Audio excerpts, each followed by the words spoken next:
Claro, cuando introduce este asunto Luis Pastor sorprende a muchos de los presentes porque, como te digo, no venía a cuento, en el sentido de si este asunto aparece así de momento, usted, claro, la historia es que ahí Aldama le dice al fiscal, este asunto lo estamos llevando usted y yo en privado, ¿por qué surge ahora? Y el fiscal le dice, quiero que lo cuente aquí en sala. Y Víctor de Aldama lo cuenta en sala, para sorpresa de muchos. De Víctor de Aldama, y era la persona que le custodiaba documentación sensible, pero siempre la UCO lo vinculó a la trama de los hidrocarburos. Nunca se habló de que esa documentación pudiera estar relacionada con una presunta financiación irregular del Partido Socialista. En cualquier caso, Víctor de Aldama no ha especificado cómo Delcy Rodríguez le hizo llegar ese sobre y tampoco ha dado más datos sobre esa documentación. Quien sí ha contestado es el gobierno venezolano, lo ha hecho a través de una cuenta en la red social X en la que desmiente información que considera falsa y ha desmentido estas afirmaciones que ha hecho Víctor de Aldama aquí en la Audiencia Nacional. Claro, a Víctor de Aldama se le está juzgando en el caso del fraude de los hidrocarburos, que es por el que él comparece ayer ante el juez, por cobrar el dinero del IVA de las gasolineras, pero no entregárselo al Estado. Ese dinero, estamos hablando de decenas de millones de euros, no sabemos dónde está.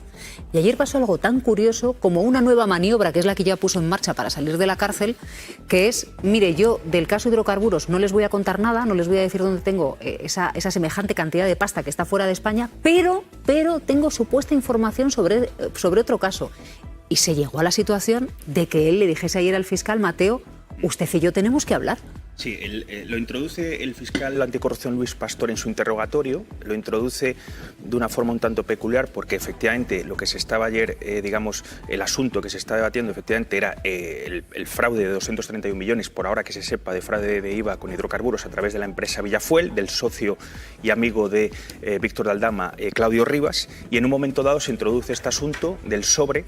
Es verdad que este sobre lo tenía en su poder Luis Escolano, que era, digamos, la mano derecha de Víctor de Aldama, y que aparece en el atestado de la UCO 209/2024, vinculado ya por la UCO en su momento a una operación de lavado de dinero a través de los sobornos y fraude llamado Money Fly. O sea, la UCO considera que en ese sobre las referencias que podría haber eran a eso. En ningún caso apunta ni a la Internacional Socialista ni a la presunta financiación irregular del PSOE. En cualquier caso, efectivamente, ese sobre de momento no está en poder de la autoridad judicial, debería entregarlo y a partir de ahí hacer las pesquisas necesarias para saber si lo que dijo ayer en sede judicial es cierto o no.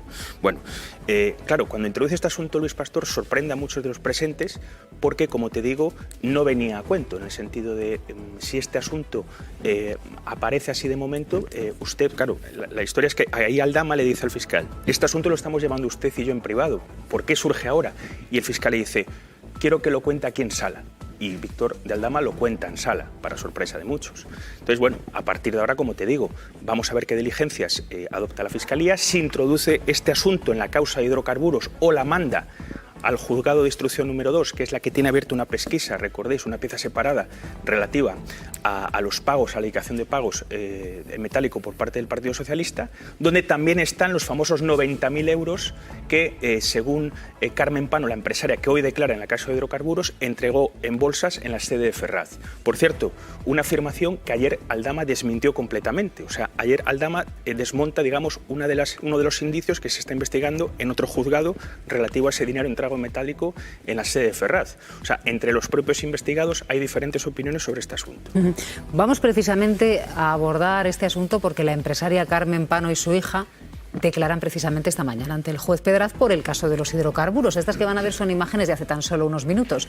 Es el momento en el que llegaban a la Audiencia Nacional. Recordemos que Pano dijo haber entregado 90.000 euros en metálico en la sede del Partido Socialista en Madrid, una información que desmintió, como decía nuestro compañero Mateo Balín, ayer Aldama delante del juez. Irma.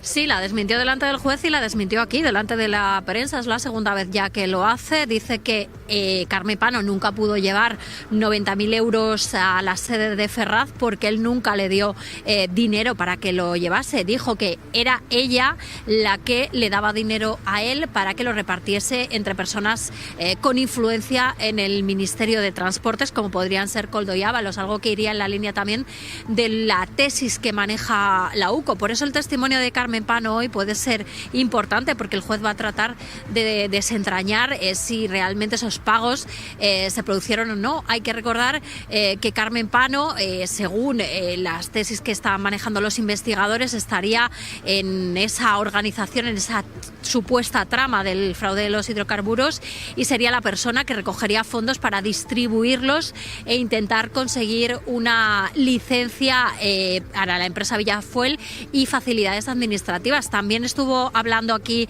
Víctor de Aldama ayer ante la prensa de su hija, de Leonor Pano, que también está citada hoy, que ya ha llegado. Están ya las dos dentro de la Audiencia Nacional. Hay que recordar que fueron pareja sentimental.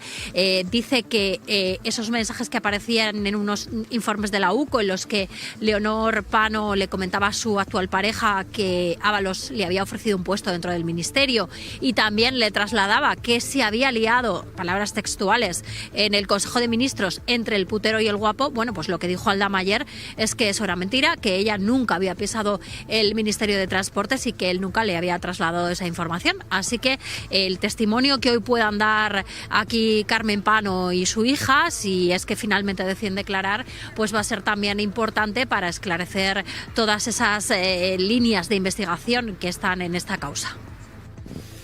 Aldama, que habla muchísimo de otros supuestos casos, pero que del suyo no dice dónde tiene los 70 millones de euros que supuestamente se llevó con el fraude de hidrocarburos, Mateo. Es que la UCO, en un informe, habla de que de los 231 millones y subiendo de fraude de IVA hay 73,9 que estarían ocultos aún en el extranjero. Un dinero que sería de Claudio Rivas y que utiliza la presunta red de testaferros y las sociedades que tiene Víctor de Aldama en países como Portugal, sin ir más lejos, para sacarlos del país y ocultarlos al fisco. De momento no tenemos información de ese dinero. ¿Y ayer no le preguntaron por esto? Ayer pasó muy de puntillas, prácticamente desapercibido este asunto, que llama mucho la atención, porque tú cuando tienes un acuerdo de colaboración con la Fiscalía Anticorrupción, digamos, hay una de las premisas que es ¿dónde está el dinero?, ¿no? Que es lo primero, ¿no? Recuperar el dinero, que en este caso sería de las arcas del Estado, porque estamos hablando de un fraude de IVA que va directamente a las arcas públicas. Y la otra pregunta también es si él está en la cárcel por el asunto de los hidrocarburos, va a declarar por otra cosa, de hecho lo llevan dos jueces distintos, Serrano y Pedraz, y le sueltan inmediatamente, no se sabe muy bien por qué, pero a lo mejor, y aquí empiezan las casualidades, a lo mejor lo que pasa es que podemos recordar que el fiscal de las dos causas es el mismo. A lo mejor es una casualidad que el fiscal, el señor Luis Pastor, fuera asesor de dos gobiernos del Partido Popular con José María Aznar en la presidencia, ¿no? A lo mejor es una casualidad que el abogado del señor Aldama estuviera antes en la Audiencia Nacional y fuera el que inhabilitó qué casualidad, al juez Garzón por las escuchas de la Gürtel. Debe ser todo casual, pero ¿sabes qué pasa? Que cuando sumas tantas casualidades y te dan lo mismo, parece que estás más bien ante un modus operandi, ante una manera de hacer, por cierto, muy parecida a la del juez, a la por cierto, una estrategia muy parecida a la del juez Peinado. Hay quien quiere llevar ya a Víctor de Aldama a declarar en el caso contra Begoña Gómez, cuya hija casualmente también es concejal del Partido Popular en el Ayuntamiento de Pozuelo de Alarcón. Me he puesto a soltar casualidades y me he quedado solo ahí, que el mundo está lleno de azar.